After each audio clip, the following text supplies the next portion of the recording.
बड़ा पावन है। संपूर्ण कामनाओं के फल को प्रदान करने वाले माघ के महीने में जो मनुष्य स्नान नहीं करते वे सूर्य चंद्रमादि ग्रहों के समान भोगों का वो भोग कैसे कर सकते हैं। माघ स्नान के प्रभाव से उदय होने वाले एक आश्चर्यजनक वृत्तांत को सुनो। भृगु जी के वंश में उत्पन्न हुई कुब्जिका नामक एक परम कल्याणी ब्राह्मणी थी। उसने बाल वैधव्य के दुख से क्लेशित होकर बड़ी कठिन तपश्चर्या की।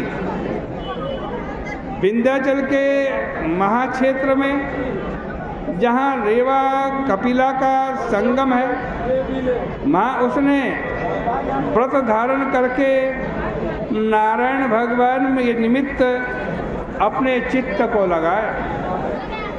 वह सदा ही आज बड़ी पवित्र आचरण करती थी।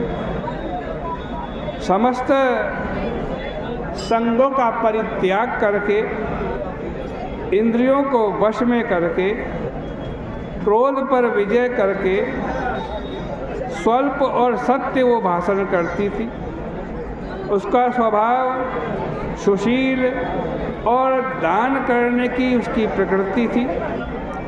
उसने तप करके अपने देह को शुष्क कर दिया था। वह देवताओं और ब्राह्मणों को दान एवं अग्नि में हवन करके सदा आज बड़ा पवित्र भोजन करती थी। कृच्छ अतिकृच्छ तप्त कच्छ आदि व्रतों को करती थी। पुण्याचरण से वह सदाचारिणी नर्मदा नदी के तट पर अपने महीनों को व्यतीत करती थी। इस प्रकार उस सुशीला तपस्विनी ने वलकल के वस्त्र धारण किए। महासती गुण धैर्य संतोष धारण पूर्वक रेवा कपिला के संगम में 60 माघ के महीनों में उसने स्नान किया। हे राजन, वह तप से क्षीण होकर के उसी तीर्थ में निर्वाण को प्राप्त हुई, मृत्यु को प्राप्त हुई। माघ का स्नान किया, 60 वर्ष का उसका पुण्य तो मिलना ही था। सीधा विष्णु लोक में गई। 1000 चतुर्युग पर्यंत आनंद पूर्वक विष्णु भगवान के लोक में उसने निवास किया। इसके अनंतर सुंद और उपसुंद का विनाश करने के लिए वह कमल योनि ब्रह्मा जी के द्वारा तिलोत्तमा नाम से ब्रह्मलोक में अवतीर्ण हो गए और इसी पुण्य की विशेषता से वह अत्यंत रूपवती हुई। जिन स्त्रियों का जन्म योनि से नहीं हुआ है उनमें वह रत्न के समान सुंदरी थी। उसको देखकर देवता भी मोहित हो जाते थे। वह सूक्ष्मांगी सौंदर्य की सरोवर सब अप्सराओं में श्रेष्ठ थी। उसे निर्मित करके ब्रह्मा जी को भी बड़ा आश्चर्य हुआ। उसको निर्माण कर चुकने के अनंतर संतुष्ट होकर के ब्रह्मा जी ने इस तिलोत्तमा को आज्ञा दी कि हे परम सुंदरी, दैत्यों का विनाश करने के लिए शीघ्र ही तुम यहाँ से जाओ।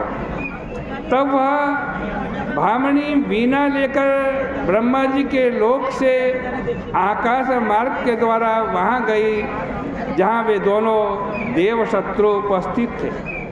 वहाँ रेवा के पवित्र और निर्मल जल में स्नान करके दोपहरी के पुष्प के समान लाल लाल वस्त्रों को उसने धारण किया। उसकी सुंदर कर्दनी शब्द करने लगी। एवं नूपुर भी शब्द कर रहे थे।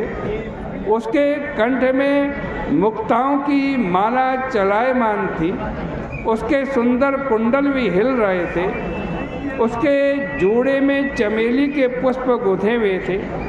ऐसी विधि से वो वहाँ पर एक अशोक का वृक्ष था, उस अशोक के वृक्ष के नीचे बैठ गए।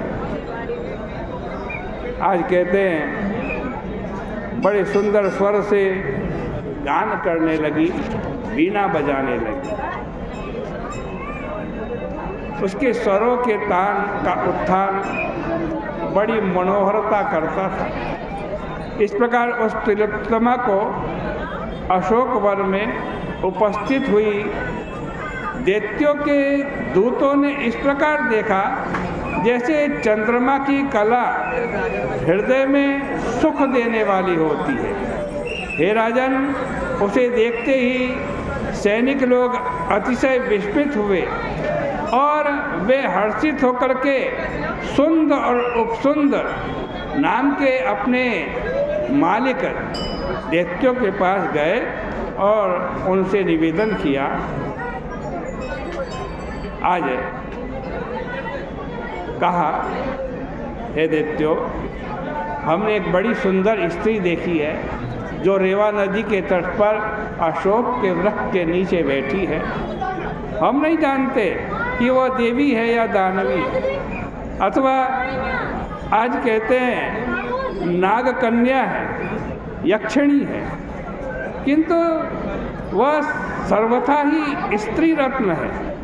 लोक में रत्नों का उपभोग करने वाले आप ही हैं और वह कामनी रत्न स्वरूपा है। वह शोकहारिणी थोड़ी ही दूरी पर अशोक के वृक्ष के नीचे स्थित है।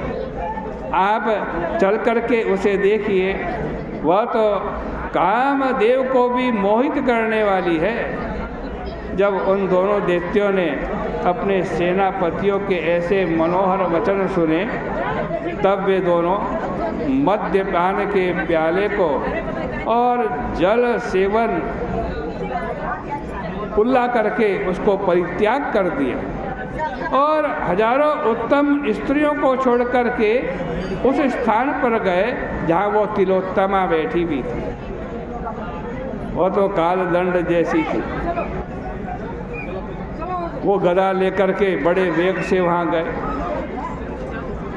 लेकिन वो तिलोत्तमा चंडी के समान श्रृंगार किए हुए इनका वध करने के लिए उपस्थित थी। हे राजन, वह बैठी बैठी उन दोनों दैत्यों के कामाग्नि को प्रदीप्त कर रही थी। तब वे दोनों दुष्ट उसके रूप से मोहित होकर के उसके सामने खड़े हो गए। कारण कि वे दोनों मद्यपान करने के हेतु उन्मत्त हो रहे थे।